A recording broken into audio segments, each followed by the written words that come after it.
르네상스 시대 때 3대 화가가 있죠. 그 중에 레오나르도 다빈치라는 유명한 천재적인 화가가 있습니다.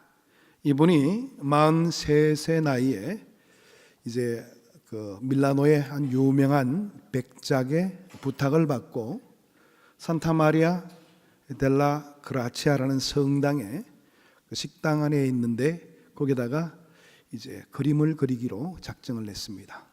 3년간 걸려서 그림을 완성하게 됐는데 그 그림이 유명한 최후의 만찬입니다. 그런데 거의 이제 완성이 되는 단계에서 한 친구가 우연히 찾아오게 되었습니다. 근데 친구가 찬사를 아끼지 않고 이야기를 했습니다. 야, 정말 대단하다. 특별히 예수님의 손에 있는 저 잔이 얼마나 생생한지 금방 튀어나올 것 같고 만지면 만져질 것 같다, 뭐 그런 식으로 아주 칭찬을 아끼지 않았습니다. 근데 갑자기 다빈치가 얼굴이 굳어졌습니다. 그리고 나서 주님의 손을 쥐우기 시작했습니다.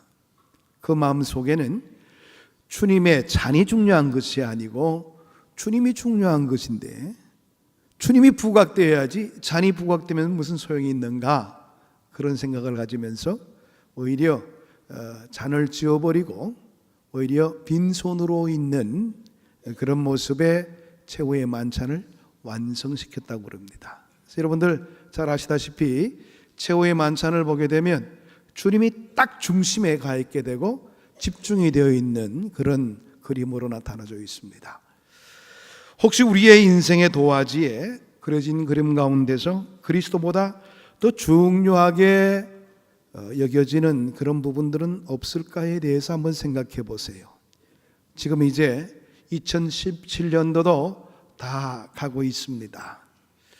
그럴 때 나는 어떤 인생의 그림을 그려오고 있고 또 그리스도보다 더 중요하게 여겨진 그림들을 그린 우리의 모습은 없는가에 대해서 한번 돌아보자는 겁니다. 지금 우리는 하나님과의 관계를 어떻게 유지하고 있는지에 대해서 한번 살펴보는 것이 이 즈음 때에 가장 중요한 것이 아닌가 생각을 해보았습니다. 세상에 귀하고 좋은 것 많지만은 그 어느 것보다도 주님 한 분을 소유한 것으로 충분하다고 고백하면서 생활해오고 있는지를 점검하자는 겁니다. 하나님을 믿는다고 고백하는 신앙에는 하나님 한 분만 그 자체만으로 만족을 느끼며 살아가는 사람들이 있는가 하면 그 하나님으로부터 나오는 그 무엇을 기대하며 사랑을 고백하는 그런 신앙도 없지 않아 있는 것을 보게 됩니다. 겉으로 보기에는 그게 그거지 뭐 그렇게 이야기할 수가 있겠지요. 그러나 좀 더 생각해 보게 된다면 둘 사이에는 엄연한 상당한 차이를 두고 있는 것을 살펴볼 수가 있게 됩니다. 똑같이 하나님을 믿는 사람들입니다. 그런데 한쪽은 하나님이 유일한 목표와 목적이지만은 다른 한쪽은 하나님으로부터 나오는 축복이 목표와 목적인 사람들이 있더라는 겁니다.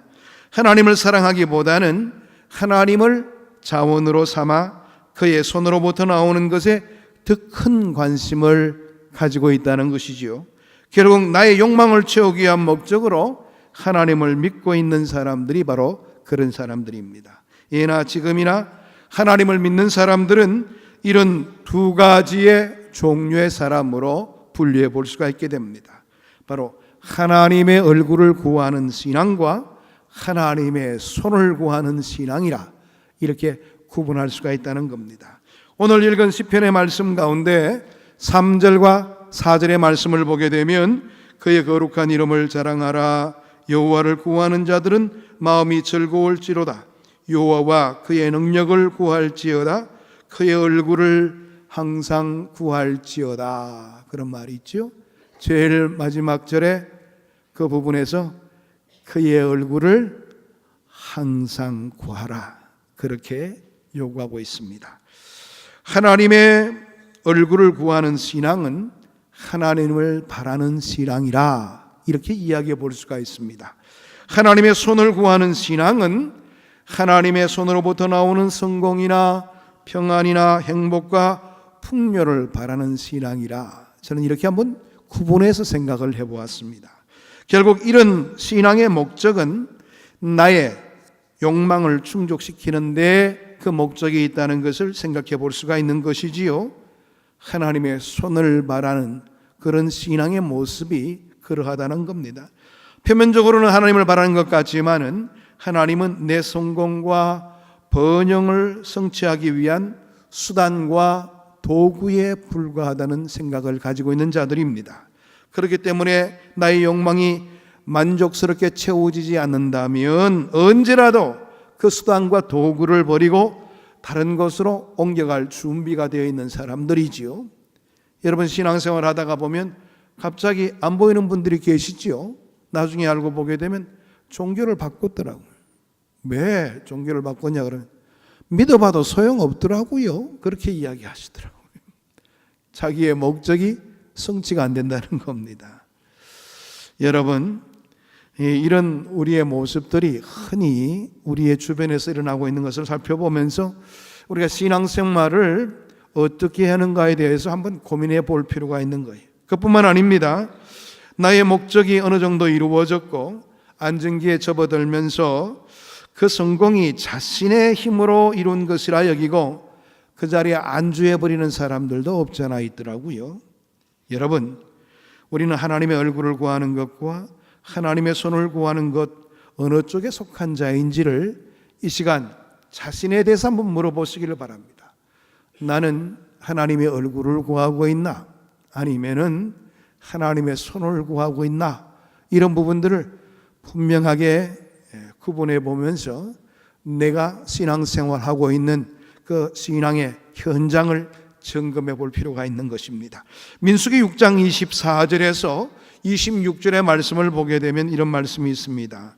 여호와는 내게 복을 주시고 너를 지키시기를 원하며 여호와는 그의 얼굴을 내게 비추사 은혜 베푸시기를 원하며 여호와는 그 얼굴을 내게로 향하여 드사 평강 주시기를 원하노라. 오늘 이 말씀은 모세의 형 아론과 그의 아들들을 첫 번째 제사장으로 세우신 하나님께서 그 제사장들이 주의 이름으로 이렇게 이스라엘 백성들을 위하여 축복하게 되면 하나님이 들으시고 그들에게 복을 주시겠다는 약속의 말씀입니다. 그런데 오늘 복이 허락되기까지 먼저 나오는 것이 있죠. 하나님의 얼굴을 비추어 주시고 하나님의 얼굴을 너에게로 향하여 드사. 우리의 가장 기본적인 의식이 하나님의 얼굴을 구하는 것에 있다는 것을 간접적으로 이야기해 주는 그런 내용의 말씀이기도 합니다.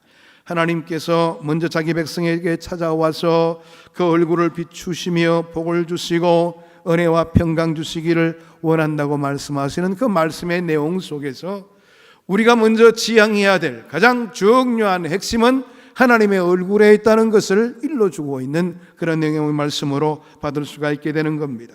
이처럼 하나님과 이스라엘의 관계는 서로 얼굴을 대하는 친밀한 사이였던 것입니다. 서로 소통에 문제가 없다는 겁니다. 하나님의 얼굴을 구한다는 것은 하나님과 나 사이에 가로막힘이 없고 소통에 문제가 없는 상태, 그 상태를 가리키고 있는 것입니다. 그렇습니다. 이런 친근한 관계 속에서 이스라엘 백성들이 해야만 할 아주 중요한 내용의 핵심이 하나님 한 분만을 바라며 살아가는 그런 삶이었습니다.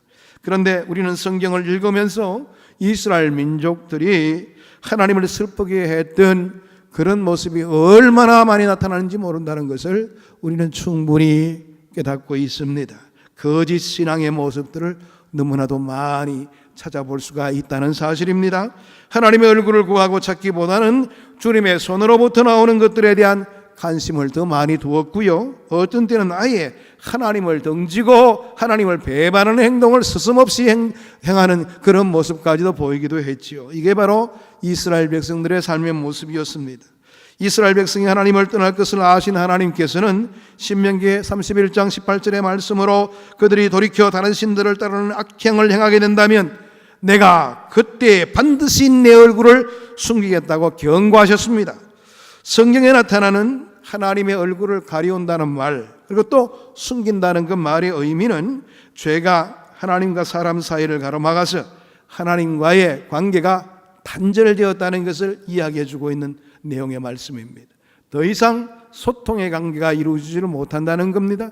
내가 너와는 이제 더 이상 이야기를 하지 않겠다는 그런 하나님의 의지의 표현이기도 했습니다. 그렇지만은 사랑의 하나님께서는 그때마다 그냥 끊어버리고 끝나는 것이 아니었고, 선지자를 보내서 하나님을 등지고 떠난 사람들에게 내게로 들어와서 나의 얼굴을 구하라, 그렇게 요청하십니다. 그들이 돌아오기를 기다리는 그런 모습을 보이셨던 것이지요. 역대하 7장 14절의 말씀을 보게 되면 내 이름으로 일컫는 내 백성이 그들의 악한 길에서 떠나 스스로 낮추고 기도하여 내 얼굴을 찾으면 내가 하늘에서 듣고 그들의 죄를 사하고 그 땅을 고칠지라. 오늘 이 내용의 말씀에서 너희들이 내 얼굴을 찾게 된다면 모든 것들을 용서해 줄 것이고, 그리고 그 땅을 돌이켜서 회복될 수 있도록 그렇게 인도하겠노라고 약속하시는 말씀을 발견해 볼 수가 있습니다.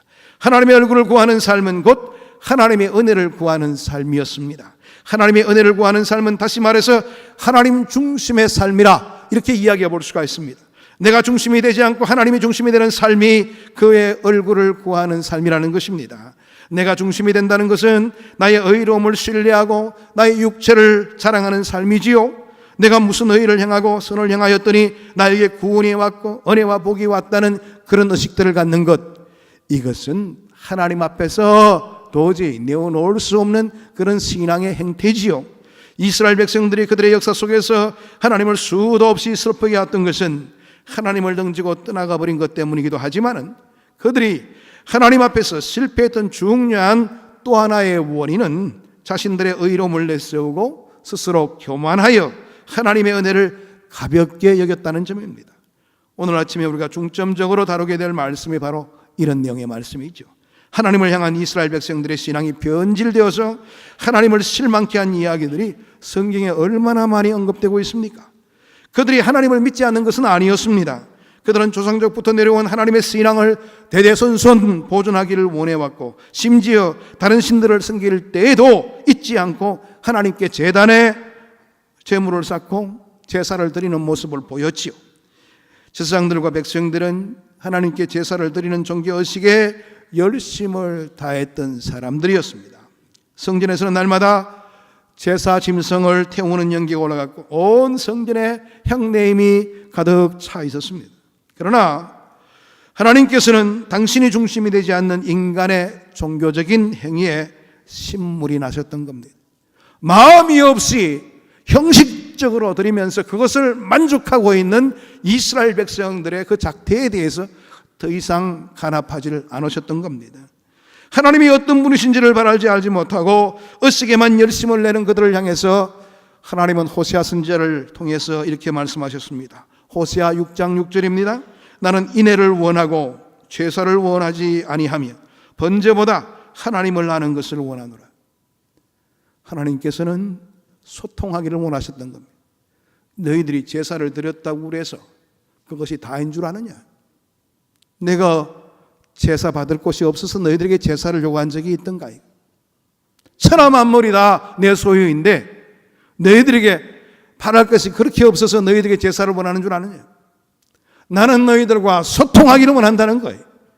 하나님을 아는 그 일에 최선을 다해야 될 이스라엘 백성들이 하나님을 알려고 하지 않고 자기의 뜻대로만 고집하게 되고 자기의 이 땅에서의 안일과 평안만을 주장하면서 그것이 채워지기를 간절히 원하는 그런 의식들을 가지고 있다 보니 하나님께서는 그 모든 일에 실망이 될 수밖에 없는 겁니다. 내가 너희들을 왜 가나안 땅에 이르도록 만들었는데?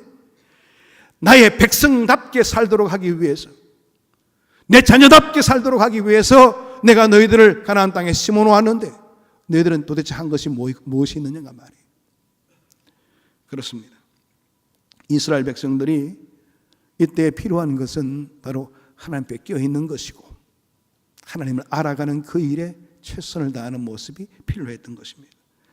하나님은 이런 백성들을 향해서 이사야 29장 13절의 말씀에서 이같이 이야기했습니다. 주께서 이르시되 이 백성이 입으로는 나를 가까이 하며 입술로는 나를 공경하나 그들의 마음은 내게서 멀리 떠났나니 그들이 나를 경외함은 하나님의 계명으로 사람의 계명으로 가르침을 받았을 뿐이라.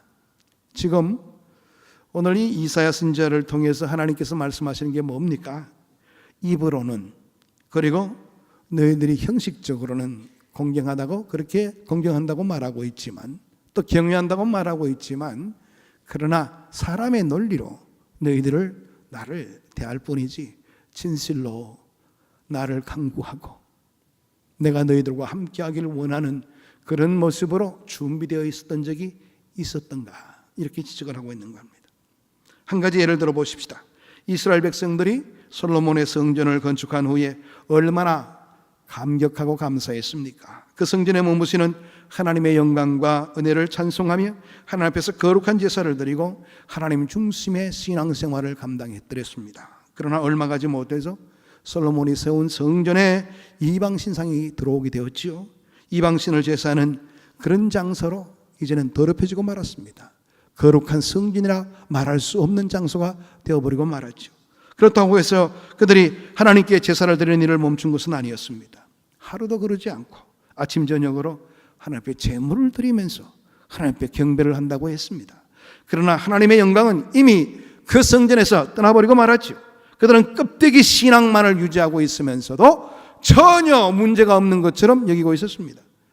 그러나 하나님께서는 그들의 형식적인 예배의식, 동물의 피냄새와 오물냄새, 그리고 향불을 태우는 그런 냄새에 더 이상 주목하지 않으셨습니다. 그래도 그들은 그 의식을 행한다는 것으로 문제가 없다고 여겨졌습니다. 여전히 하나님은 우리와 함께 하셔, 그렇게 생각을 했던 것입니다. 그들이 하나님을 안 믿은 것은 아니었습니다. 그러나 그들이 믿는 신앙은 하나님을 위한 신앙이 아니었습니다. 율법이 명한 대로 제사를 드린다고 하지만은 형식만 있었지 내용은 전혀 없었습니다. 그럼에도 불구하고 자기들은 제사를 경건히 드렸으니까 스스로 의롭다고 여기는 그런 모습을 보이게 된 겁니다. 그러나 그런 외식적인 행위마저도 하나님으로부터 오는 위로와 보상이 그들의 신앙 목적이었습니다. 다시 말해서 하나님이 얼굴을 보기를 원해서 그 예배에 참석하는 것이 아니라 그저 내 만족을 위하여, 내가 요구하는 것에 충족을 위해서 하나님의 손을 보는 그런 모습으로 하나님께 나아갔던 것입니다. 성전을 중심으로 한 이스라엘의 신앙은 이후에도 변질되는 모습으로 나타나게 되었지요. 그 슬픈 역사는 바로 성전의 주인으로 오신 하나님의 아들이 이제 이 땅에서 복음을 증거하고 주의 나라를 확장시키는 그 자리에서 오히려 그를 십자가에 못 박는 그 일을 적극적으로 가담했던 사람이 제사장들이었고, 그 당시에 하나님의 말씀을 잘한다고 말하고 있는 바리새인들이었습니다. 여러분, 예수님을 십자가에 못 박은 그들이 하나님을 믿지 않는 것이 아니었죠. 그들은 누구보다도 하나님을 잘 믿는다고 자부했던 자들이었습니다. 그렇지만은 하나님을 믿는 것이 아니라 자신들의 종교 행위만을 의지하고 있을 뿐이었지요. 자기들이 생각하는 것과 객관적인 입장에서 하나님이 바라보는 그런 생각은 엄청난 차이를 두고 있는 겁니다. 왜 그런 단절이 이루어졌을까요? 하나님을 온전히 의뢰하고자 하는, 하나님의 얼굴을 간구하는 신앙이 그들에게 없었기 때문에 그런 것입니다. 오늘 우리도 하나님을 믿노라고 고백하지요. 하나님을 믿는다고 고백하는 것은 하나님께서 우리를 위해서 보내주신 예수 그리스도가 이루신 십자가의 구원을 믿고 의지한다는 그런 고백입니다. 내 의와 선함을 의지함이 아니라 오직 그리스도의 죽으심과 다시 사심을 믿고 그렇게 의지함으로 통해서 하나님의 자녀로 새로이 태어나는 것이 바로 하나님 중심의 신앙이지요. 그러나 오늘 우리에게 나타나고 있는 위험한 신앙의 모습들이 곳곳에 많이 드러나고 있다는 것이 문제인 것입니다. 지금도 사람들이 여전히 자신들이 행하고 있는 어떤 종교의식과 종교적인 삶이 나를 구원하고 나에게 행복과 안위를 가져다 준다고 믿으면서 생활하고 있습니다. 이스라엘의 성전 신앙이 있었다면 현대 그리스도인들 중에는 교회 신앙으로 살려는 그런 경향들이 명확하게 드러나고 있는 것을 보게 됩니다. 하나님을 믿지 교회를 믿는 것이 아니라고 그렇게 말은 하지만은 나도 모르는 사이에 교회에서 행해지는 예배, 봉사 등의 행위에 의지하려는 그런 의식들이 많습니다. 예배에 참석했지? 그래, 그러면 되는 것 아니야. 헌금 드렸지? 그러면 되는 것이지 뭐. 봉사했지? 그래, 나는 신앙에 전혀 문제가 없어. 이런 의식들을 가지고 있는 것이 우리의 모습인 겁니다.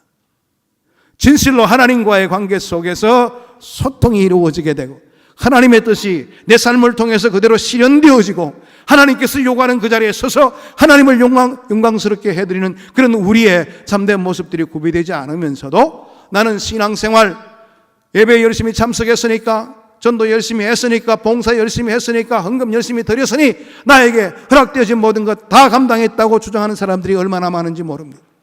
내 신앙에는 전혀 문제가 없다고 이야기들 합니다. 정말 문제가 없는 것일까요?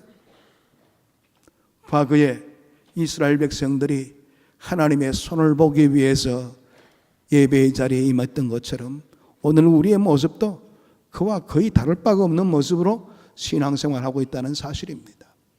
그들 역시도 나는 하나님을 잘 믿고 있다고 이야기했죠.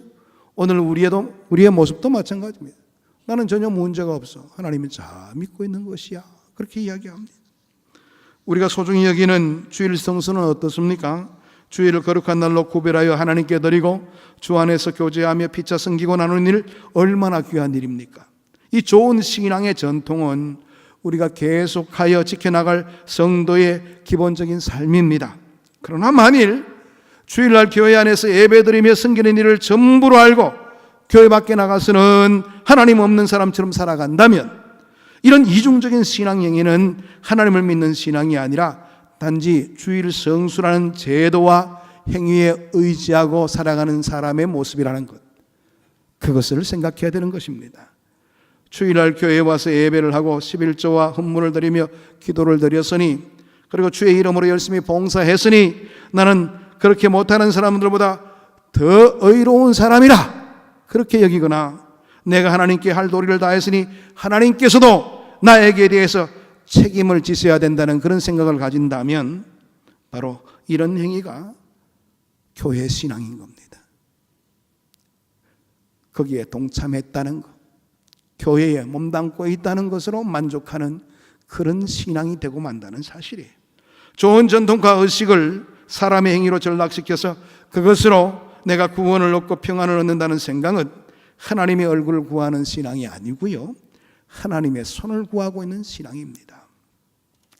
오늘 본문을 포함하고 있는 시편 105편은 이스라엘의 역사 가운데서 하나님께서 베푸신 능력과 은혜를 열거하며 감사로 찬양하는 내용이 담겨져 있죠. 오직 하나님의 성호를 찬양하며 하나님의 이름을 자랑하고 하나님 한 분만으로 만족하는 사람은 그 마음에 즐거움이 있다고 그렇게 말합니다. 나의 의로움이나 나의 선한 행위가 아니라 하나님과 하나님의 이름을 높이는 데 우리의 삶의 본분이 있다는 것을 이야기합니다. 이런 성도가 하나님의 얼굴을 항상 구하는 복된 사람인 것이지요. 그런데 우리의 현실들 보세요. 왜 우리가 신앙생활하면서 상처를 받게 되는 것입니까? 우리가 하는 예배나 우리가 하고 있는 그런 봉사의 자리가 결국에는 사람을 보이기 위한 일이고, 내가 복받기 위한 일이고, 내 자신이 잘 되는 일이고, 우리 후손들이 잘 되는 일이고, 내가 건강하게 되는 일이고, 그런 식으로만 평가해 왔기 때문에 안 되면 화를 내는 겁니다. 상처받게 되는 겁니다. 해도 소용없더라. 아이고, 봉사의 자리를 지키려니까 상처만 되지 뭐 나한테 유익되는 것이 뭐가 있는가 말이에요. 여러분, 우리가 하나님의 은혜 가운데서 구원의 귀한 영광을 얻게 된 사람이라면 예배에 참석하는 거, 봉사의 자리에서 힘을 내는 거, 이건 당연한 겁니다. 우리가 하나님 앞에서 당연하게 그 자리에 임해야 되는 것이 원칙인 것이지요. 그게 뭐 가외로 하는 행동입니까? 우리가 이런 것을 착각하다 보니까 신앙생활을 통해서 나아지는 것이 없어요. 오늘 우리의 신앙의 의식이 지금 어느 정도까지 있는가에 대한 부분들을 점검하면서요, 철저하게 우리의 신앙생활을 다시 한 번 더 재정립할 필요가 있습니다. 이제는 우리가 달라져야 됩니다. 우리의 관심이 하나님께 집중되어질 수 있도록 우리의 입술의 고백이 주님 한 분만으로 나는 만족합니다.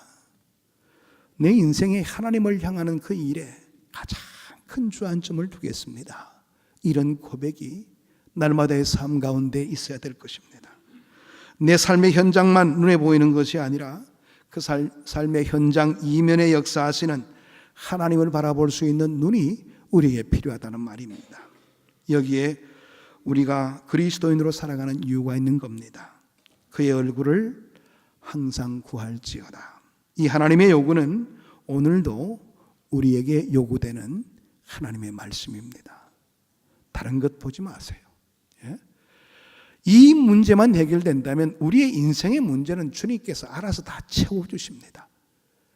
그런데도 우리는 그런 것은 전혀 생각지 않죠. 그저 인생의 모든 문제를 채우기 위하여 그냥 악의 다툼을 벌이는 것이 우리의 삶의 현실이라면 우리의 신앙의 모습이 잘못된 것 아닌가를 반성해야 될 겁니다.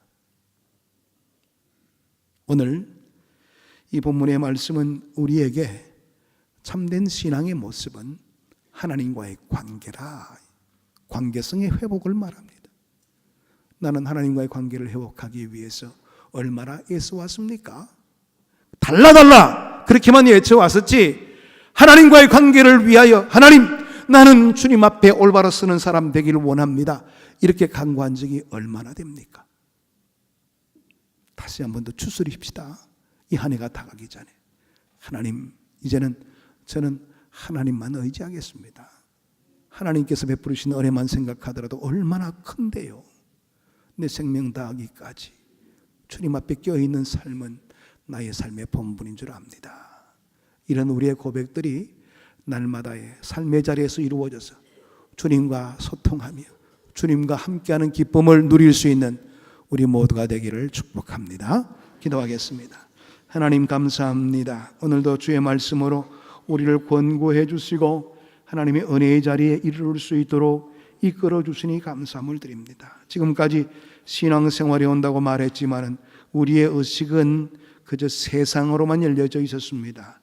하나님과의 관계가 제일 우선적인 것이고 하나님과의 소통만 이루어지게 된다면 우리의 문제는 저절로 이루어질 수가 있는 부분인데 우리는 그 순서를 뒤바꾸었습니다. 그러다 보니까 혼돈되고 세상적이 될 수밖에 없는 것이고 세속화되는 그런 신앙의 모습들을 가지고 생활해 왔습니다. 이제는 돌이키게 하시고 주님 앞에 바로 서는 신앙생활을 온전히 유지하여 하나님의 얼굴을 구하는 복된 자리에 설 수 있도록 은혜를 덧입혀 주옵소서. 예수 그리스도의 이름으로 기도하옵나이다. 아멘.